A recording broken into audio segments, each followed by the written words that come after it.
liste et puis après j'ai un peu extrapolé pour convenir au thème. Quoi. Pour proposer des ouvrages qui sont en adéquation avec Voilà, la journée d'aujourd'hui. Et autant pour les enfants que pour les adultes. Voilà. Et l'ouverture des Pléiades, ça s'est bien passé? Ça s'est super bien passé. Ouais. Ça fonctionne bien le concept? Oui, avec la papeterie en plus c'est parfait. Quoi. Et oui, ça apporte quand même un plus sur le territoire. Ben oui. Il faut que ça continue comme ça, qu'on fasse plein de projets comme ça dans toute la vallée, ça serait bien. Oui, qui s'intègre avec les animations. Qu'il y ait un stand de livres à chaque fois en fait. Oui. Et après, les bénévoles ont bien adhéré sur le... Et ben, on en a quelques-uns là qui aident. D'ailleurs cet après-midi, il y en a 2 à la librairie. Qui donnent un coup de main, quoi. Voilà. Il fallait surtout faire attention à ce qu'on mettait dans le bois. On mettait que du bois, pendant 15 jours on mettait que ça. Et faites attention à ce qu'on mettait au bois. Mais oui, parce qu'après... Donc pour vous c'était du bois de peigne? Oui, nous oui. Ouais, parce que nous c'était surtout du faïence aussi. Mais ici vous en avez peut-être plus. Oui, ouais. Je sais pas. Plus les autres dames. Nous c'était du peigne et du chêne. Oui, donc la Bugade, écoutez, c'est un groupe qui se trouve à Manosque, qui représente la bassine de Manosque, qui s'occupe de faire des Bugades et animer dans beaucoup de fêtes. Donc c'est vrai que la Bugade, c'était quelque chose qui était très particulier à l'époque. Bon, il fallait le faire 2 fois par an. Donc c'est bien expliqué, il y a tous les outils. C'est vraiment, je pense, un miroir de ce qui se faisait il y a un siècle. Du travail ancestral, voilà. Le travail aussi, c'est sûr, c'était beaucoup de travail. Surtout pour les dames. Hein. Pour les dames, oui. Et c'était du travail contraignant et fastidieux. Après, il y a quand même eu beaucoup de surprises, c'est que les dames qui s'occupent de la Bugade, aujourd'hui, ont eu beaucoup de questions d'hommes. Ils ont été surpris par rapport aux hommes qui ont posé des questions. Alors, est-ce que c'est les générations de maintenant? Est-ce que les hommes vivent vraiment tout seuls? Et sur la Bugade, il y a l'entretien et tout. C'est vrai. Eh oui, parce qu'il y a des trucs qu'on a perdus, quoi. Des techniques qu'on a perdues. Oui, mais bon, c'est relativement ancien. Et ceux qui les ont pratiqués, il n'y en a plus guère. Et là, il faut déjà un peu plus âgé, comme Madame Roboul par exemple, voilà, qui l'a connue. Oui, elle nous l'a dit. Elle avait beaucoup elle avait beaucoup travaillé dans les Bugades, elle nous disait. Et oui. Alors c'est important si vous voulez, parce que notre association, elle veut conserver le patrimoine de Thorame. Mais nous, on est conscient qu'on ne peut conserver le territoire de Thorame que si on le met en lien avec l'histoire des hommes et des femmes de ce territoire. C'est ce qui donne toute sa valeur. On ne fait pas des recherches, si vous voulez, historiques hors sol. Ce qui nous intéresse, c'est comment les hommes et les femmes se sont impliqués dans ce patrimoine qu'ils ont bâti, mais sur lequel on vit nous aujourd'hui. Oui. Voilà, donc on fait les deux, si vous voulez. Ils ont transmis à... Voilà. Et on veut en garder l'âme, l'âme de ce patrimoine, si vous voulez, et de faire vivre aujourd'hui. Oui. Et l'actualiser, on va vivre dans la nostalgie, Oui. Non, mais c'est bien de se souvenir de comment ça se passait avant et comment les choses se déroulaient. Parce que vous avez dit une parole très juste, c'est le travail des femmes, on la voit, on ne sait pas la difficulté, la souffrance, les douleurs qu'elles ont dû vivre en faisant ces Bugades. Aujourd'hui on a la machine à laver, on l'a oublié tout ça.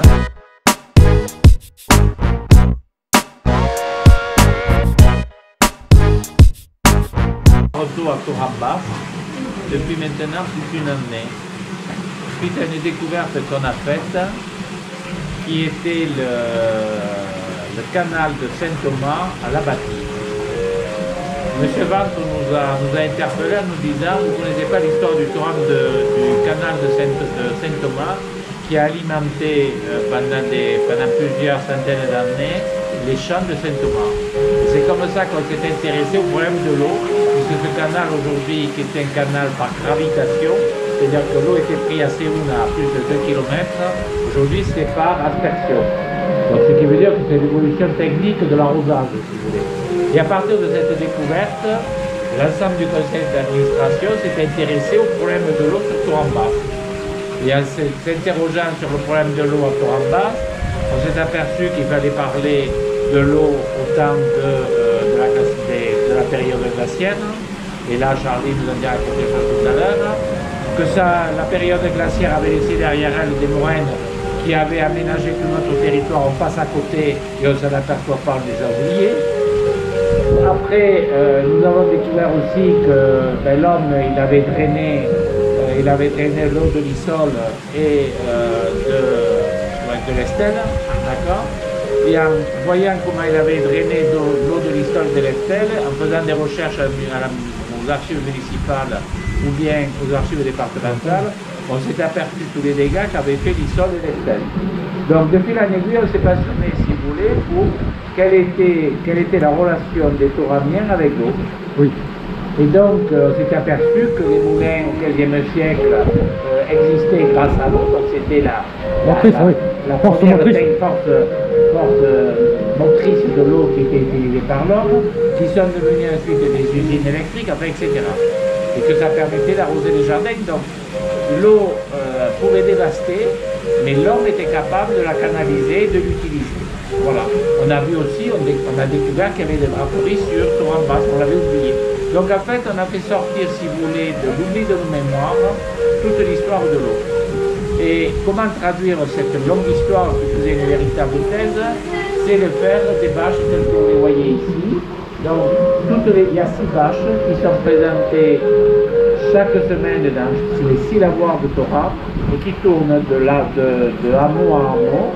Et il y a plusieurs thèmes sur l'eau qui sont développés. Donc ici, c'est l'hygiène, parce qu'on s'est aperçu que l'hygiène au XIXe siècle avait pris de l'importance et que notre commune avait été capable de s'adapter aux lois qui arrivaient. Donc cette fontaine que vous voyez ici, eh bien, elle a été créée dans les années 1850, elle était un peu plus haut. Donc pour répondre à la législation en cours à l'époque. Donc on a fait toutes ces découvertes et on a souhaité les communiquer, les partager avec l'ensemble de la population. Donc il y a ici les lavoirs, on a travaillé sur les moulins, sur les usines électriques, on a travaillé sur la période des glaciaires, qu'est-ce qu'il y a d'autre ? Et sur la vie quotidienne aussi. On a 3 conférences qui viennent expliciter, si vous voulez, ce qu'on a mis sur les bâches, parce que les bâches ne traduisent pas tout ce que nous avons pu découvrir. Oui, ça argumente les différentes animations qu'il y aura, argumente sur les différentes bâches exposées sur les différents lieux. Voilà, et si vous voulez, il y a une cohérence. Cette année, nous avons vraiment réussi un gros travail de cohérence, c'est-à-dire que présentation d'exposition sur l'eau, avec des conférences qui viennent développer ce qui est dit dans les bâches. D'accord. Oui, c'est un thème général sur les bâches, et après on développe chaque partie tout au long de la saison. Tout à fait, tout à fait. Donc ça reste une semaine sur chaque hameau jusqu'à la fin.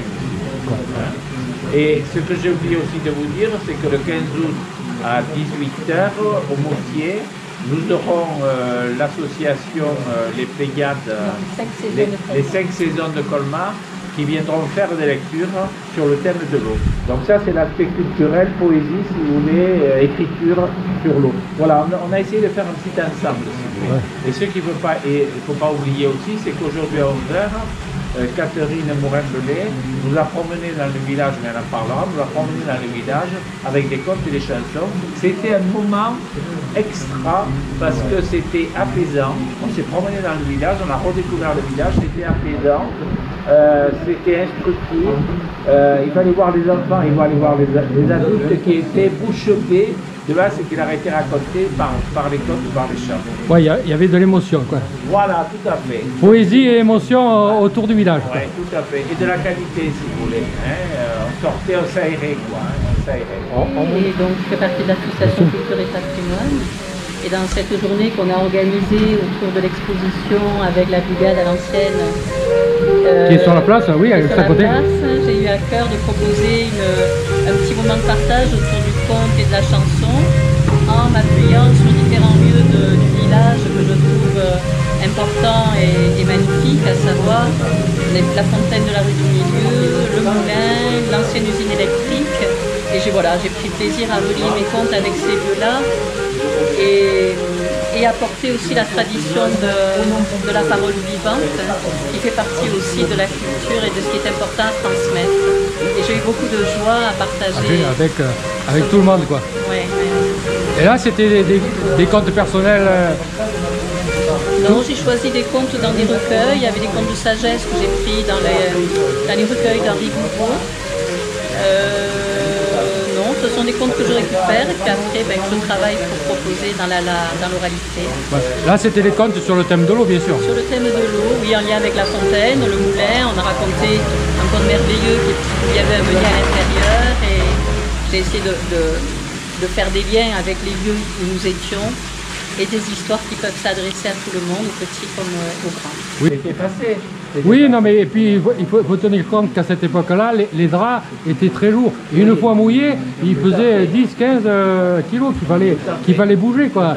Si vous voulez, c'est qu'on a fait des recherches aux archives, et on a eu aussi la parole des anciens. Il y a une trentaine d'anciens qui se sont mobilisés pour nous rencontrer collectivement ou individuellement, pour nous traduire, si vous voulez, ou se rappeler, remémorer ce qu'ils ont vécu dans la rampa.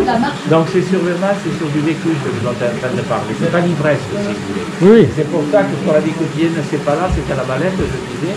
On a un grand tableau sur la vie quotidienne où on reprend les témoignages du Toramien. C'est partie des anciens.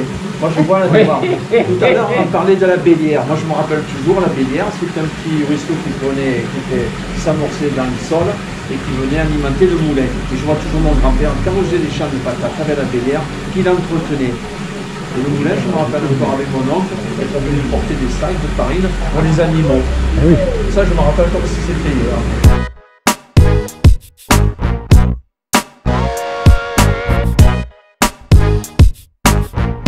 La neige fait partie du circuit de l'eau.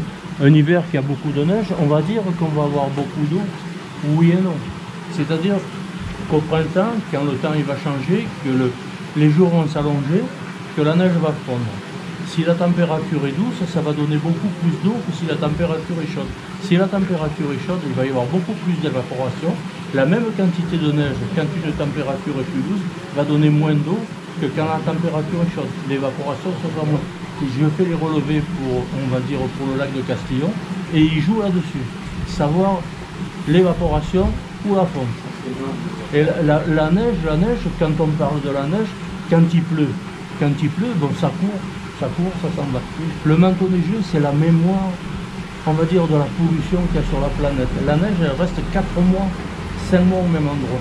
Sur la neige, quand on dit que les pesticides, les phytosanitaires, on doit les mettre à 15 ou 20 mètres d'une école ou d'un bâtiment, quel qu'il soit.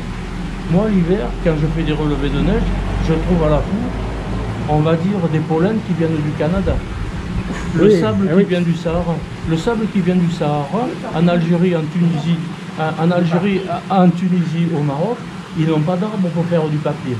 Ils se servent de l'alpha. L'alpha, c'est une plante qui est assez haute. Ils broient cette plante et ils en font du papier. Dans une nuit, tous les hangars se sont envolés. Pendant 24 heures après, on avait 25 grammes de sable dans toute l'Europe au mètre carré avec de la fibre d'alpha. Ah oui. Avec de la fibre d'alpha. Oui. On a trouvé de la pollution de type nucléaire sur la neige. On a su après Tchernobyl. La neige, c'est sacré. Ça va nous donner de l'eau et c'est une mémoire de la pollution de tout ce qui nous entoure autour de notre planète. Voilà. Oui. Quand on dit que c'est le manteau neigeux, à l'automne, il fait froid. Il fait froid. Pour que l'hibernation se fasse, il faut que la terre elle gèle. La terre elle va geler petit à petit sur autant de centimètres. Ça va descendre. Les grenouilles, les escargots, ils se laissent congeler. Les marmottes, elles vont descendre un peu plus bas. Et la neige va commencer à tomber. Elle va commencer à tomber, cette neige. Et petit à petit, avec une épaisseur de 50 cm, la température, le sol, il va petit à petit dégeler. C'est le manteau neigeux pour éviter que tout ce qui est les plantes qui vivent en montagne. Dans les années, à 1600, il y a eu des froids terribles. Les troupeaux qui venaient du Var, tout ça, de la région de la Pau qui venaient ici, quand il y avait les moines à Torrent, ça avait tout gelé, il n'y avait plus d'herbe. Il est mort des milliers de moutons. En mourant des milliers de moutons, il est mort de milliers de personnes. Ça protège. Quand il n'y a pas la neige, l'herbe, elle va mettre, quand il va faire un froid intense, non pas avoir une pelouse qui va donner 10-15 cm, elle va mettre 5 ans à revenir.